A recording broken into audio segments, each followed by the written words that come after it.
Hello, this is Patrick McNeil from Oak City Locksport in Raleigh, North Carolina, and today I'm kicking off a short video series about practice locks. When my members first get started picking, one of the most common questions I get is where to acquire practice locks. There are some typical places like your local home restore center, the discount bin at your big box hardware store, or maybe an eBay auction for a lot of locks. You might also ask friends and family for old locks they're no longer using, and it's pretty typical that you'll get some odd padlocks that turn up. You may see a lot of these master locks that are pretty typical, but old deadbolts and keyed knob cylinders tend to be the most common ones that you'll see. People hold on to this junk that they think they might need to reuse sometime later, and then they just don't. But when you get these, you might not have the skill to tackle the 5 or 6 pin door locks, maybe not even the 4 pin master lock. So what do? What if you could turn some of these locks into a progressive training set where they're pinned down from 1 pin all the way up to 6 pins? And then once you progress through these, what do you do with them when you're done?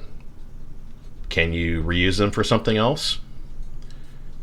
Maybe you could turn them into more challenging locks, or maybe you could even look at one of the more commercially available repinnable locks. But what if you could make your own repinnable lock by putting caps on each of the pin chambers? So then that way, even if you don't have the key, you can still take it apart, drop new pins in there, and now you've got a different lock to work with. So this is all the stuff that we're going to cover in this video series. So what I'd like to accomplish in this video series is to review some of the basic terminology and standards for US residential door locks, discuss the tools and materials that will come in handy when taking them apart, actually take some locks apart, and show you how to make a progressively pinned lock set whether or not you have the key, demonstrate how to rekey a lock and potentially use this skill to make your personal door locks more secure, and then enable you to be able to turn a Mortise Cylinder lock into a practice lock just by adding set screws on the top of each chamber. This way you can take apart the lock whether or not you can pick it or whether or not you have a key. So I should note up front that this is a beginner series, so I'm not going to cover the basics of how lockpicking works. This series is just going to focus on practice locks. So if you're just started picking, I recommend that you see the introduction to lockpicking given by the Open Organization of Lockpickers at the Lockpick Village at DEF CON 28, or perhaps Skylar Town's introduction to lockpicking series, both of which are on YouTube, and I'll have links in the show notes. I will also call out that my inspiration for this series is from Night Owl, who taught a challenge lock workshop at the Hope 2018 conference. Details on how to follow him and his work will be in the show notes as well. So let's take a look at some residential door lock standards and terms. So US residential door locks are classified according to an ANSI grade.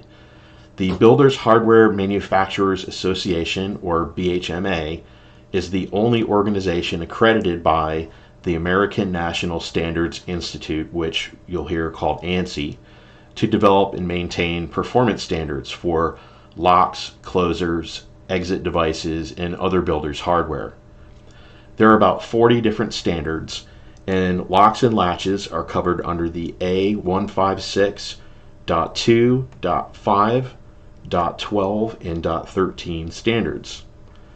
The grading system itself ranges from a ANSI grade of 1, which is the highest, to a 3, which is the lowest, and grades are set based on characteristics like the longevity of the lock, toughness or ability to withstand direct strikes, bolt length, safety and security, appearance and resistance to environment and chemicals, a lot of operational and reliability types of characteristics.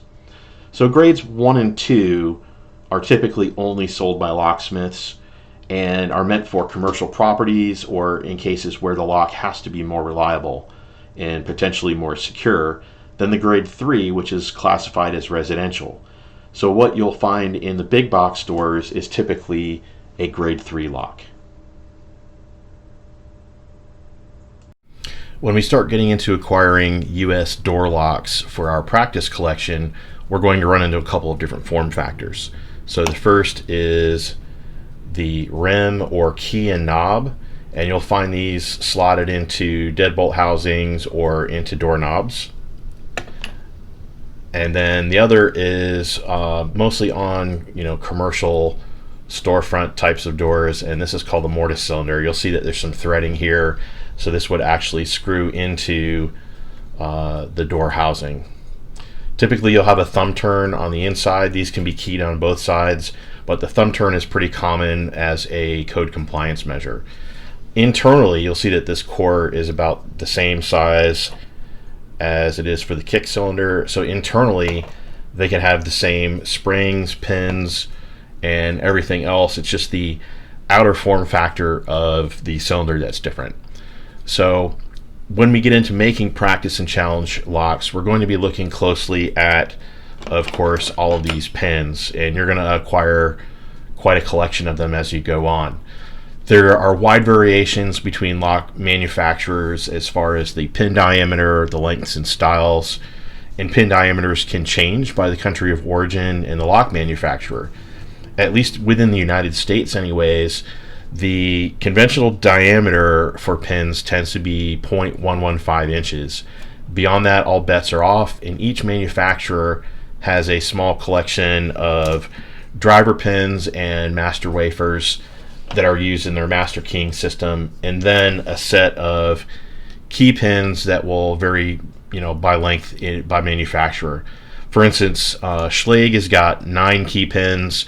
This set here in front of me is a quick set kit, and it typically has only 6, though a 7th can be used in some master keying systems. The size of the core, this is the center part that actually rotates inside of the housing. This can vary in diameter slightly, but most US door manufacturers have diameters that are very close to one another, approximately a ½ inch, sometimes a little bit smaller, sometimes a little bit larger, with the quote-unquote universal size being 0.49 inches. So remember this because it's going to be important in the next section. Thanks for watching, and please like and subscribe to follow along.